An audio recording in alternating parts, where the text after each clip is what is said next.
Ẹ̀yin èèyàn ilé ìwò lẹ ṣe káàbọ̀ sí Mashola Gist TV. Gist tèmi tí a gbọ́ wọn ní inú parọ́pò dùn lórí nǹkan ìyanu tí Kabiyesi ṣe fún Tadenikawo àti Queen Naomi láti mú inú wọn dùn.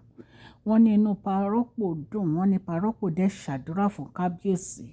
Wọ́n ní parọ́pò sọ wípé Kabiyesi máa pẹ́ lórí ìtẹ́ àwọn baba ńlá baba wọn o, wípé owó ò ní dá nínú àpò Kabiyesi o, wípé ibi tí wọ́n ti rí owó tí wọ́n ti ṣe gudugudu méje yàyà mẹ́fà fún Prince Tadenikawo, wípé Ọlọ́run máa pèsè ìlọ́po ìlọ́po fún wọn o.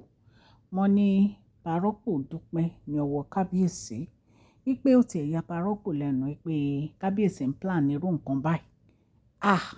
Wọ́n ní surprise ló jẹ́ fún everybody pé Kabiyesi ò tiẹ̀ fi hàn rárá.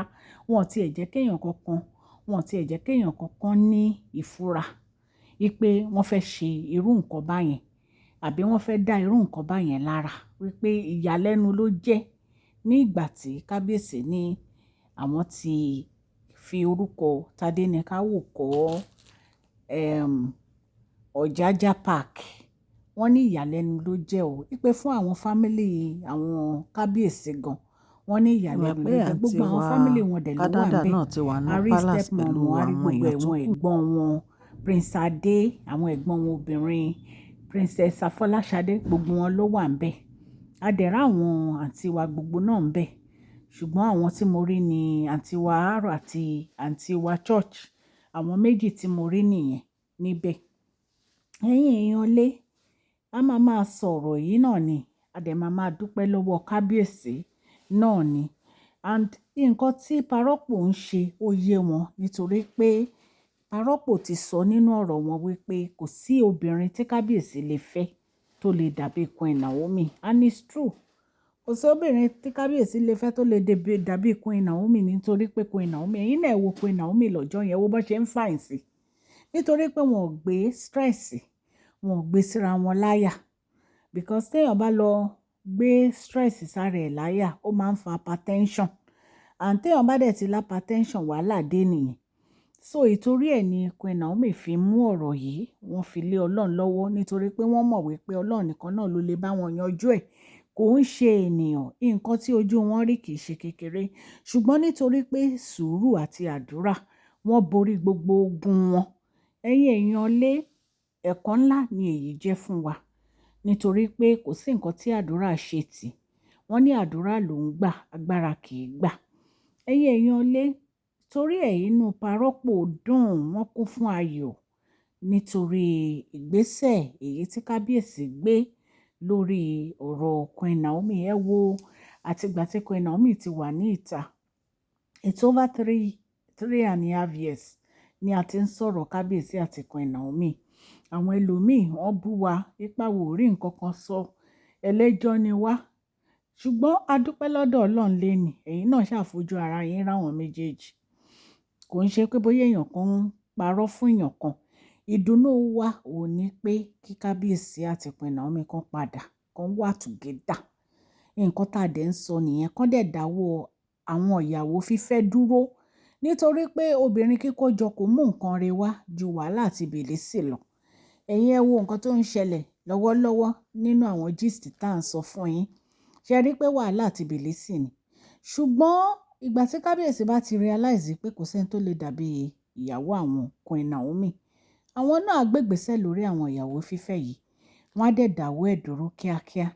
Nítorí pé kò sí nǹkan tó fẹ́ jẹ fún wọn ju pé kí wọ́n mú ìyàwó wọn àti ọmọ wọn padà sí inú palace lọ.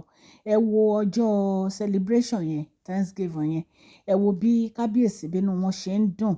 Ẹ wo bó ṣe ń bá Tadenikawo ṣeré, tó ń wa Tadenikawo mọ́ ara wọn, tó ń mú dání. Kò sí ọkùnrin tó máa rí àrólé ẹ̀ tínú ẹ̀ ò ní dùn. Mo dúpẹ́ lọ́wọ́ Kabiyesi fún nǹkan tó ń ṣe o. Ọlọ́run á bá wa lọ́ra ẹ̀mí wọn, wọ́n á pẹ́ lórí ìtẹ́ àwọn baba ńlá baba wọn o. Ikú ò ní gbé wọn dé o. Àìsàn dẹ̀ ní gbé wọn dé ní agbára Ọlọ́run. Gbogbo ibi tí wọ́n ti rí owó tí wọ́n fi ṣe iṣẹ́ ńlá yìí fún Tadenikawo àti Queen Naomi, Ọlọ́run á pèsè ẹ̀ ní ìlọ́po ìlọ́po fún wọn. Ẹ̀yin èèyàn lé, mo dúpẹ́ lọ́wọ́ gbogbo etí tó ń gbọ́ mi o, bí a ṣe ń sọ. À ń kí yín káàbọ̀ sí Mashola Gist TV. Orúkọ mi ni Mashola.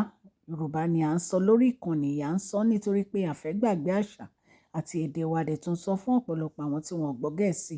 À ń sọ̀rọ̀ nípa celebrity gist, royal gist, politics àti gbogbo nǹkan tó ń ṣẹlẹ̀ ní agbègbè orílẹ̀-èdè bàbá wa ní ilẹ̀ Nàìjíríà.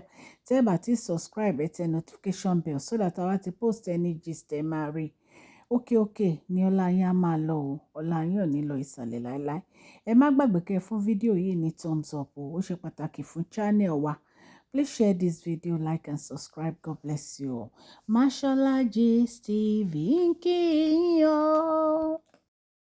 Ẹ bá wọn ra bàtà Italian shoe tó jiná tó jẹ́ pé ẹ máa wọ̀ tí ò ní tètè bàjẹ́, tí ìsàlẹ̀ tó dúró déédéé òun ni wọ́n ń tà láti size 6 títí dé 14. Ẹ̀yin tẹ́ ẹlẹ́sẹ̀ ńlá ẹ kàn sí collectioncenterstore@gmail.com. Wọ́n ń ta bags, àwọn fashion bags fún obìnrin lọ́lọ́kun òjọ̀kan. Ẹ kàn sí collection center store kẹ́ ẹ bá wọn rajà.